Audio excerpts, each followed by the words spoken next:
प्यारे विद्यार्थियों, कल की कक्षा में हमने देखा था कि वाटर अब्जॉर्प्शन क्या होता है, पादपों में जल का अवशोषण किस प्रकार होता है। तो कल की कक्षा में हमने पढ़ा था कि जो प्लांट्स होते हैं उनके लिए जल एक महत्वपूर्ण कारक है और साथ ही इसके विभिन्न प्रकार की जो बायोफिजिकल एंड बायोकेमिकल रिएक्शन चलती है, जितनी भी मेटाबॉलिक रिएक्शन चलती है, उनमें जल का महत्वपूर्ण रोल होता है।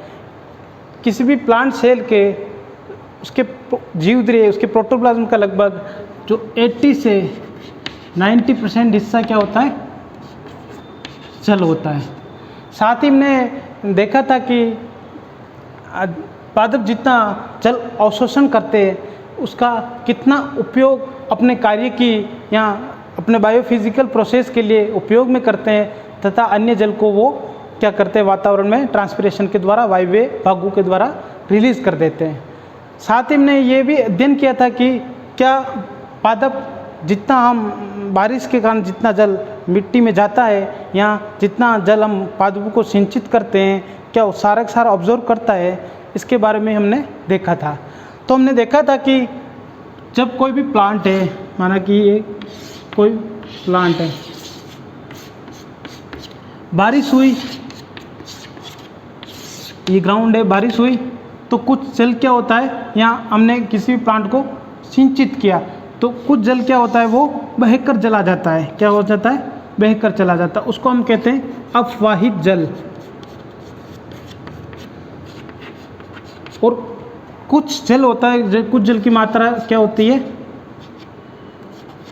जो सोइल के द्वारा क्या की जाती है, अवशोषित कर ली जाती है। उसको कहते हैं हम सोइल वाटर। जब बारिश तेज आती है तो क्या होता है, ज़्यादातर जल क्या हो जाता है, बहकर चला जाता है। लेकिन धीमी धीमी बारिश होती है, धीरे धीरे बारिश होती है तो ज़्यादातर जो जल होता है क्या होता है, सोइल के द्वारा अवशोषित कर लिया जाता है।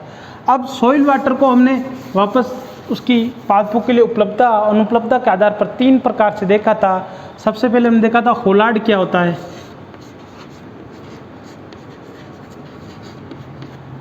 होलार्ड के लिए देखा था कि मृदा में उपस्थित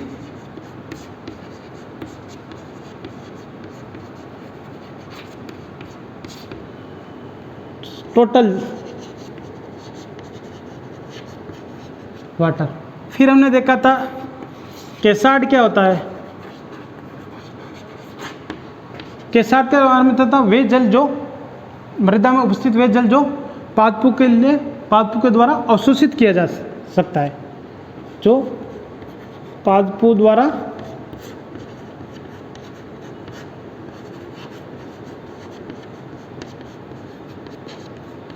अवशोषित किया जा सकता है।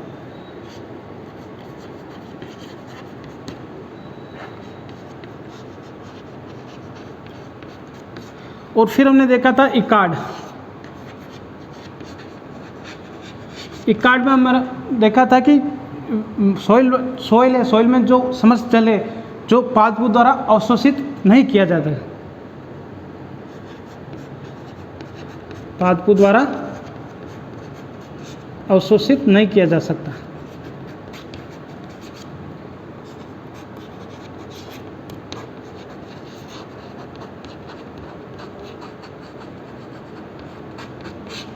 उसको हम कहते हैं इकार्ड। इसके बाद हमने वापस जल को 6 भागों में बांटा था। सबसे पहले हमने देखा था कि रन अवे वाटर क्या होता है।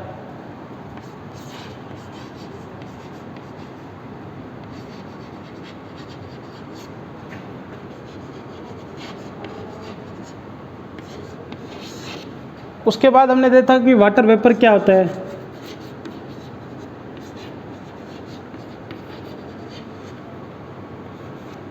फिर हम देखा था केमिकल बाउंड।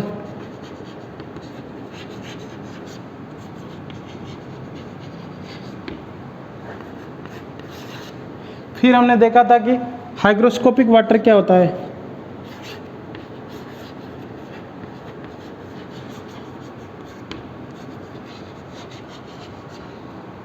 फिर हमने देखा था कि जो ग्रेविटेशनल वाटर क्या होता है।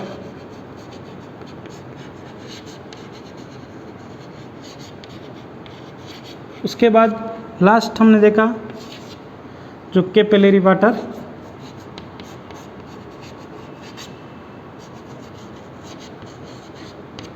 क्या होता है।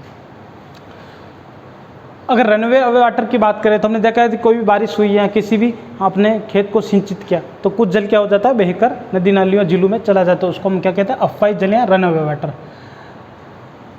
ये सॉइल है, ये सॉइल के पार्टिकल जो हम थोड़ा इनलार्ज करके बता रहे हैं, तो इनमें क्या होता है कि जब सॉइल सूख जाती है उसके बाद भी कुछ जो जल होता है, इनके जो स्पेसेस होता है उनमें वेपर के रूप में पाया जाता है।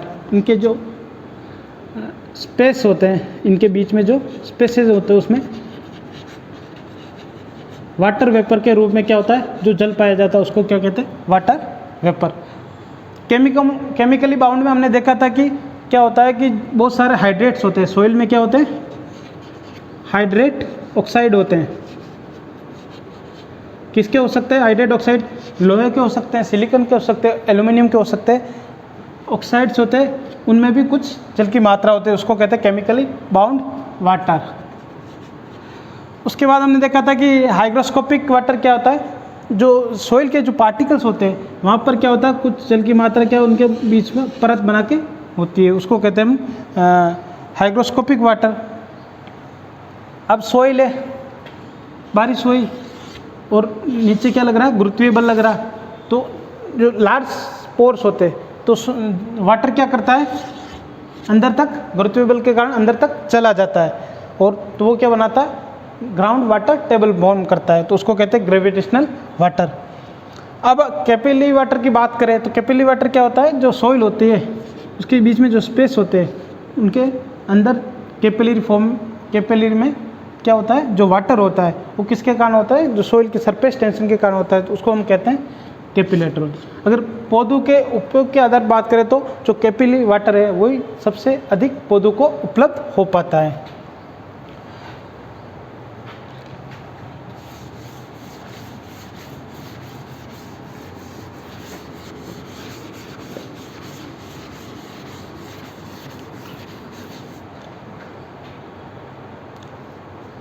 फिर हमने ड्रॉट की बात नहीं की थी कल।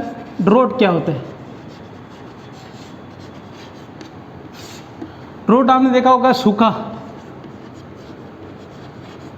सूखा दो प्रकार से हो सकता है, एक तो हो सकता है फिजिकली और दूसरा हो सकता है फिजियोलॉजिकली।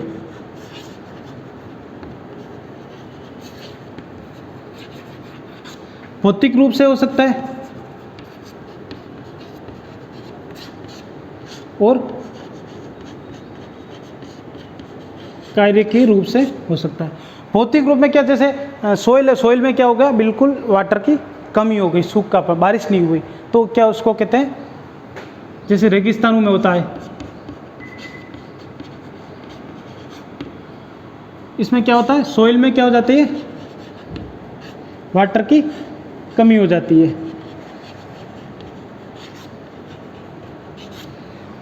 अगर फिजियोलॉजिकली या कार्यकीय सूखे की बात करें तो इनमें क्या, जल तो उपलब्ध होता है लेकिन पादप कार्यकीय रूप से उनको उपयोग में नहीं ले पाता है। जैसे बर्फ, अगर बर्फ जम रही है तो पौधे बर्फ से सीधा डायरेक्टली वाटर को ऑब्जॉर्व नहीं कर पाते। यहाँ हम लवणीय जल की बात करें, लवणीय जल यहाँ जो बर्फीले प्रदेश हैं उसमें किस प्रकार का सूखा होता है, फिजियोलॉजिकली ड्रॉट।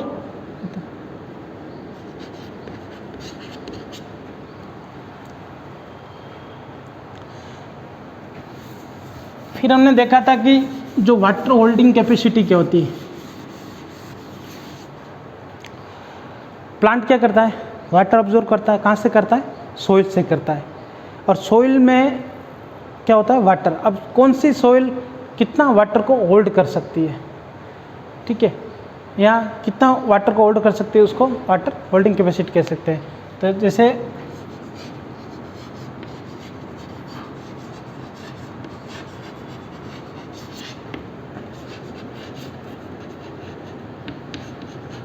जल धारण क्षमता।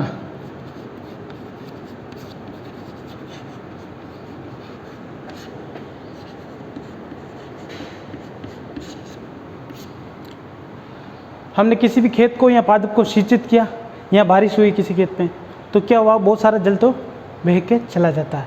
लेकिन पानी सिंचित किया, 2-3 दिन के बाद क्या होता है, बह के चला जाता है, लेकिन बहुत सारा वाटर क्या हो जाते हैं, सोइल अवशोषित कर लेती है, अपने आप में रोक लेती है। कुछ बह के चला गया और कुछ ग्रेविटेशनल फोर्स, गुरुत्वीय बल के कारण अंदर तक चला गया। लेकिन फिर भी गुरुत्वीय बल के कारण अंदर जाने के बाद भी फिर भी कुछ जल की मात्रा होती है, वो क्या होती है, सोइल अपने आप में होल्ड कर लेती है, उसको कहते हैं जल धारण। ठीक है, तो हम कह सकते हैं कि गुरुत्वीय बल, ठीक है, गुरुत्वीय या ग्रेविटेशनल फोर्स, ठीक है,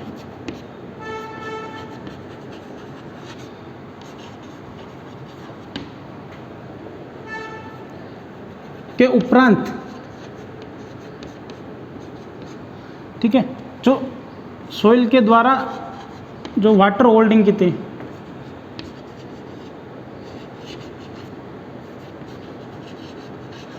जो वाटर होल्ड किया जाता है या सोइल की जो वाटर होल्डिंग कैपेसिटी होती है, उनको हम कहते हैं जल धारण क्षमता। यहाँ हम ऐसे कह सकते हैं कि किसी भी मृदा का जो इकाई शुष्क भार है, ठीक है, क्या हो सकता है, मृदा का इकाई शुष्क भार, उसके द्वारा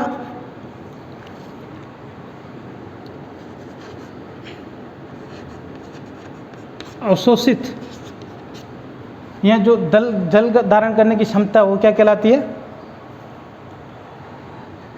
या जल धारण करने की क्षमता क्या कहलाती है, वाटर होल्डिंग कैपेसिटी या जल धारण क्षमता कहलाती है।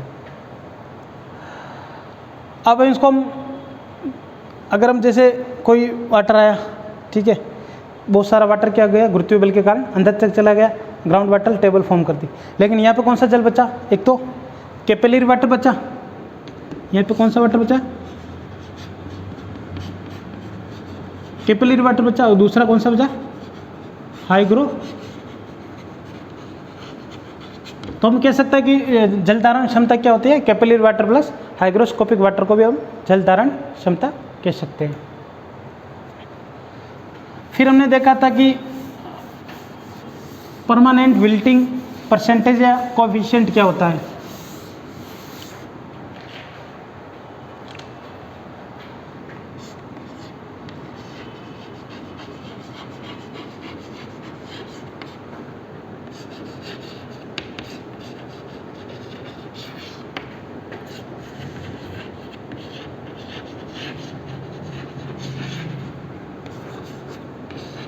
कोएफिशिएंट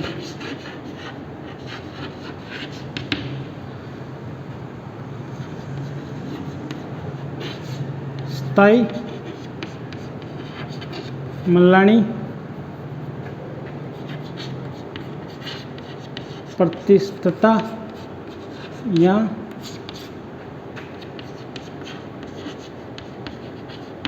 गुणांक। विल्टिंग, सबसे पहले जो ये टर्म है, ये वर्ड है, वो किसने दिया था, कल हमने बात की थी, ब्रिग्स एंड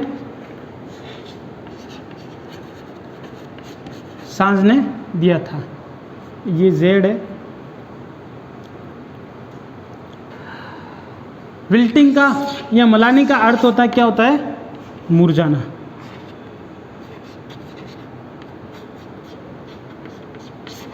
ठीक है, तो हमने देखा था कि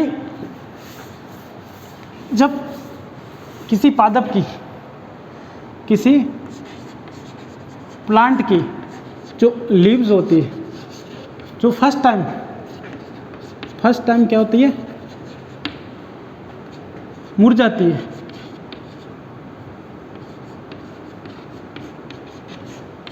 उस टाइम, उसी समय, उसी दौरान जो सोइल होती है, वहाँ की जो सोइल होती है, उसमें जो मृदा जल होता है, सोइल वाटर का जो प्रतिशतता होती है, ठीक है, सोइल होती है, सोइल में क्या होती है, सोइल वाटर की प्रतिशतता क्या कहलाती है, मलानी गुणांक कहलाती है या मलानी प्रतिशतता कहलाती है। लेकिन जब कोई प्लांट स्थायी रूप से मुरझाता है, प्लांट है, प्लांट की जो लीफ है वो स्थायी परमानेंट क्या हो रही है, विल्टिंग हो रही है, मुरझा रही है, ठीक है। तो उसी दौरान, उसी समय उसकी जो मृदा होगी, अगर उसमें हम सोइल वाटर की प्रतिशतता ज्ञात करें या सोइल वाटर का जो परसेंटेज पता करें, तो वो क्या कहलाएगा, परमानेंट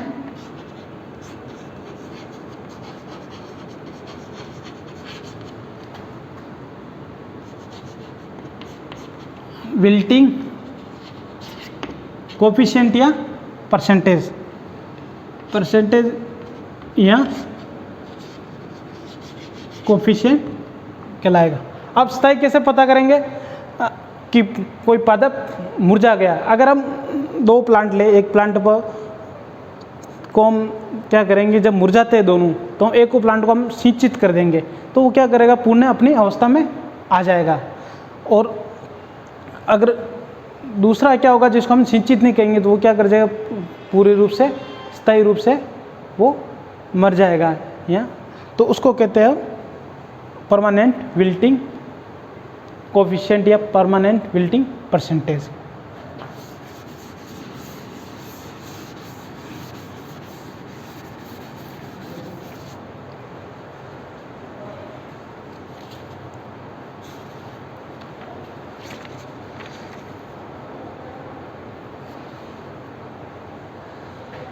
अब सोइल है, किस प्रकार की सोइल प्लांट्स के लिए, वाटर अब्जॉर्प्शन के लिए उपयोगी रहती है। ऐसी कौन सी सोइल होती है जिनमें वाटर होल्डिंग कैपेसिटी ज़्यादा होती है। अगर हम ग्रेवल की बात करें, ग्रेवल या सैंड की बात करें, तो इनकी साइज जो होती है वो 0.2 mm से ज़्यादा होती है, और इनमें जो बीच में जो स्पेस होते हैं वो बहुत ज़्यादा होते, तो वाटर धारण या जल धारण क्षमता या वाटर होल्डिंग कैपेसिटी इनमें बहुत कम होती है। अगर हम सिल्ट की बात करें, किसकी बात करें, सिल्ट की, तो इनकी साइज होती है 0.02 mm से छोटी होती है, लेकिन इनसे कम होती है, और इनके बीच जो स्पेस होते हैं वो थोड़े कम होते, और इनमें थोड़ी इनकी अपेक्षा अधिक जल धारण क्षमता होती है। अगर क्ले की हम बात करें, गाद, तो सबसे अधिक इनकी साइज होती है 0.002 mm से छोटी, और इनके बीच जो स्पेस बहुत कम होता है और कैपिलरी बहुत ज़्यादा होती है, जिसके कारण इनमें सबसे ज़्यादा अधिक जल धारण क्षमता होती। लेकिन बात यहाँ एडवर्स कंडीशन यहाँ बात है, नुकसान की बात यहाँ है कि यहाँ पर एरेशन नहीं हो पाता, तो प्लांट को क्या, जड़ों को क्या नहीं मिलती है, एयर नहीं मिल पाती, और पादप क्या हो जाता है, मुरझा जाता है। यहाँ वाटर लॉस की कंडीशन उत्पन्न हो जाती है। वाटर लॉस समझते हो ना, जब खेत में बहुत ज़्यादा बारिश हो जाती है, यहाँ बहुत ज़्यादा सिंचाई कर लेते हैं, तो भी पादप क्या हो जाते हैं, मुरझा जाते हैं। यहाँ खेत में बहुत दिनों तक पानी भरा रह जाता है, तो फसल क्या हो जाती है, खराब हो जाती है। तो इसको हम कहते हैं वाटर लॉस्ड कंडीशन। क्यों होती है, क्योंकि पादपों को पानी तो मिल रहा है, लेकिन क्या नहीं मिल रही, एरेशन नहीं मिल रही है। तो फिर हम क्या करते हैं, इन तीनों का एक मिक्सचर होता है, जो सोइल का टाइप होता है। जब हम सोइल टेक्सचर की बात करेंगे हम प्रैक्टिकल में, तो हम बताएंगे कि एक लोमी सोइल होती है। कौन सी होती है, लोम, दोमट मिट्टा, दोमट मिट्टी, ठीक है। लोमी में क्या होता है, एरेशन भी होता है और वाटर होल्डिंग कैपेसिटी भी उनकी क्या होती है, अच्छी होती है। तो सबसे उपयोगी मृदा कौन सी हो गई पादपों के लिए, लोमी।